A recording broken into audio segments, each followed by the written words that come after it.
சர்வதேச மனித உரிமைகள் நாள் கடைபிடிக்கப்பட்ட இன்று சேலத்தில் பட்டப்பகலில் பொதுமக்கள் முன்னிலையில் அப்பட்டமான மனித உரிமை மீறல் அரங்கேறியிருக்கிறது. துணிகளை திருட வந்ததாக கூறி 3 சிறுமிகளை கட்டி வைத்து அப்பகுதியினர் சரமாரியாக அடித்த சம்பவம் பார்வோரை அதிர்ச்சியடைய செய்துள்ளது.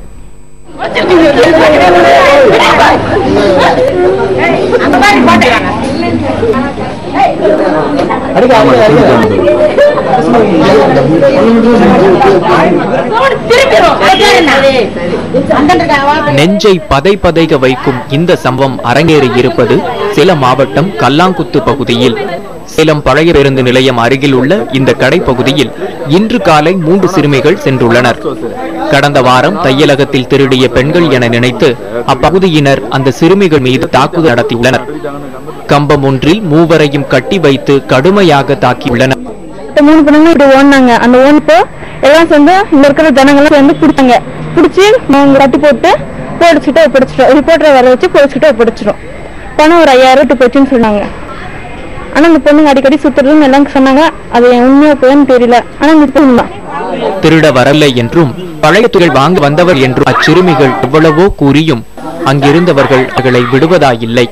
தெரியாம திருடிட்டேன் அப்படின்னு சொன்னா கூட சரி போன் விட்டுலாம், திருடிட்டு முன்னாடியே தள்ளி விட்டுட்டு அவங்களே இப்ப போறப்ப அவங்க பிடிச்சிக்கிட்டு தப்பு. இது தாக்குதல் குறித்து தகவல் அறிந்ததும் சம்பவத்துக்கு வந்த சேலம் டவுன் காவல்துறையினர் சிறுமிகள் 3 பேரை விசாரணைக்காக அழைத்து சென்றனர்.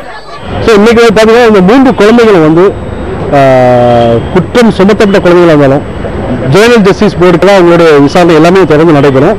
ஆனால் அந்த குழந்தைகளுடைய பாதுகாப்பு பராமரிப்பை பொறுத்தவரையில் குழந்தைகள் நல குழுமம் முடிவெடுக்கும். அந்த முடிவை நாங்கள் எடுத்து குழந்தைகளுக்கு சிறந்த ஒரு பாதுகாப்பு பராமரிப்பை நாங்கள் கொடுப்போம். இருகால நலன்காக அந்த குழந்தைகளுக்கு சில திட்டங்களை வைத்து செயல்படும்.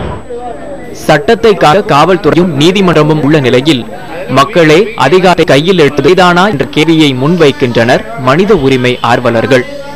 புதிய தலைமுறைக்காக மோகன்ராஜுடன் திருப்பதி மற்றும் பாலகிருஷ்ணன்.